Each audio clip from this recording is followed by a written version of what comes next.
Caesarion was also recognized as the son of God in Egypt after his mother named him co-ruling pharaoh of Egypt. Cleopatra declared Caesarion to be the king of kings at the age of 13 during the Donations of Alexandria ceremony in 34 BC.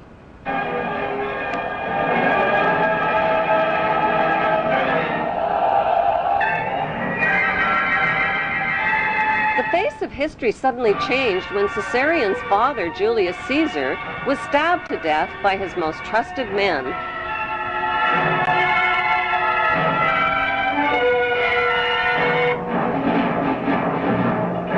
Octavian, the adopted son of Julius Caesar, swiftly seized power as the new Roman emperor. After Caesar's death, Cleopatra became romantically involved with a married commander from Caesar's army named Mark Antony. Mark Antony and Cleopatra parented 3 children, a twin boy and girl, followed by a second boy. Since Caesarion was Julius Caesar's son and the rightful heir to the Roman Empire, Cleopatra feared for his safety. When Octavian's mighty Roman army invaded Egypt, Cleopatra arranged for Caesarion's safe passage out of Egypt with her most trusted servants. Historians confirm that Cleopatra sent Caesarion to India. There are no historical records of Caesarion's fate, despite false rumors of his capture. Cleopatra's trusted servants who traveled with Caesarion became the boy's parent guardians. But who exactly were these parent guardians who Cleopatra entrusted her son to? Were their names Mary and Joseph by any chance? While Caesarion fled from Egypt with his parent guardians, Cleopatra and Mark Antony's 3 children were placed in the care of Mark Antony's wife. After suffering a crushing defeat against Octavian's invading Roman army, Mark Antony committed suicide by falling on his own sword. The devastated Cleopatra also committed suicide by a self-inflicted poisonous snake bite.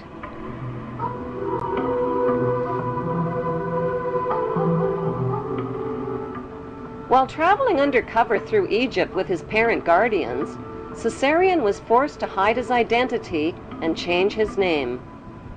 The Egyptian name for Jesus is Isu, which means the son of Isis. It can be found in Egyptian hieroglyphics.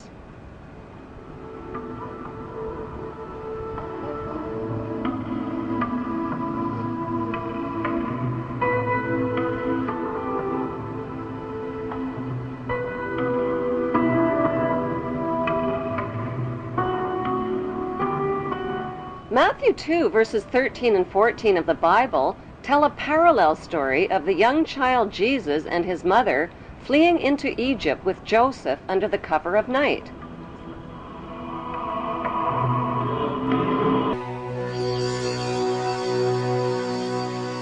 In the year 1887, a book was published in Russia which rocked the Christian world. It was vilified and condemned. It was called The Unknown Life of Jesus Christ. The writer, Nicholas Notovich, was a respected journalist. Notovich claimed his book was a factual report of a trip he made to the Himalayan mountains in remote northern India. Notovich may well have been the first outsider to make his way to Hemis, an isolated Buddhist monastery hidden high in the Asian mountaintops. Gaining the confidence of an elderly monk, he was shown ancient scrolls which tell the story of a scholar and prophet named Issa. In these secret records, Issa is described as a foreigner from a small Mediterranean country. The stranger arrived in India as a teenage boy to study the teachings of the Buddha. And according to the scrolls, he lived here 500 years after the prophet Buddha died, a time that coincides exactly with the lost years of Jesus. Nicholas Notovich was convinced that Issa was Jesus of Nazareth. and that he carried back to his homeland the principles of Buddhism.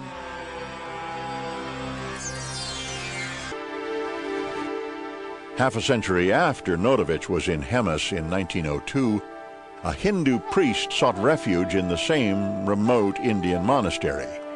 He too translated the scrolls and published a work. His translation verifies the work of Notovich.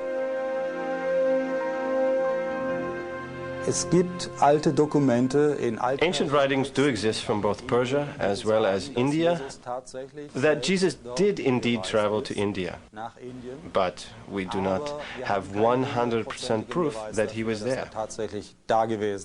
The proof, however, does lie in his teachings when compared to sacred Buddhist writings.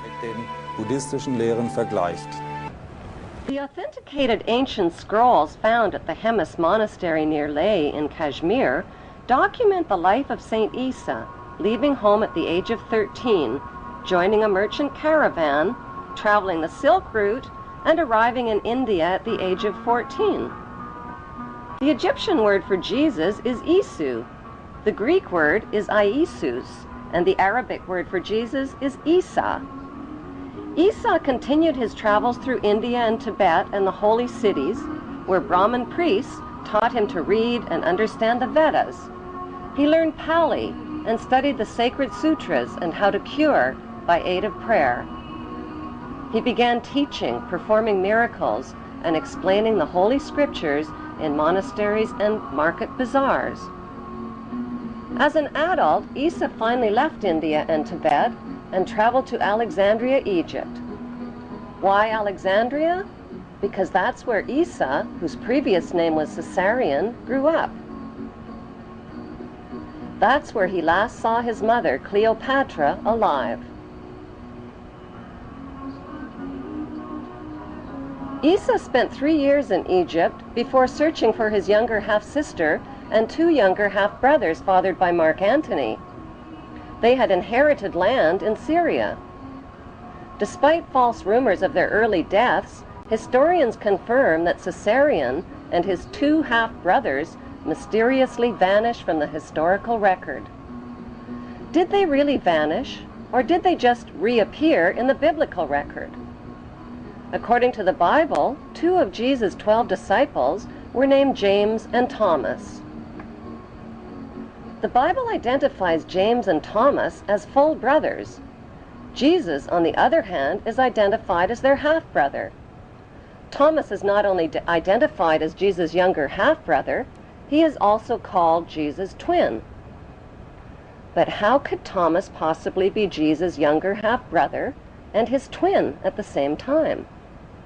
The historical records show that Cleopatra had 3 children fathered by Mark Antony. 2 of them were a twin boy and girl. Isa Caesarion clearly had a younger half-brother who is also a twin. At the scene of the crucifixion, there were 2 Marys present. One was Mary of Bithynia. When Roman Emperor Octavian invaded Egypt, Cleopatra sent her 13-year-old son Caesarion to India with Mary of Bithynia and Mary's wealthy uncle-husband named Joseph of Arimathea. Since Caesarion was the true heir to the Roman Empire, Emperor Octavian wanted him killed. Mary and Joseph became Caesarion's adopted. The second Mary present at the crucifixion was Jesus' younger half-sister, Mary Magdalene, whose birth name was Selene. She is also identified in the Bible as Mary of Cleopas, meaning Mary of Cleopatra.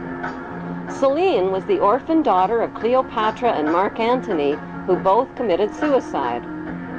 After being captured by Emperor Octavian, Selene was raised in Octavian's royal household with her 2 brothers and with Octavian's son, Tiberius, who became the next Roman emperor. They were raised together by the emperor's sister, Octavia. Selene eventually married and became the Queen of Mauritania. Like her mother Cleopatra, Selene wore the headdress of the goddess Isis.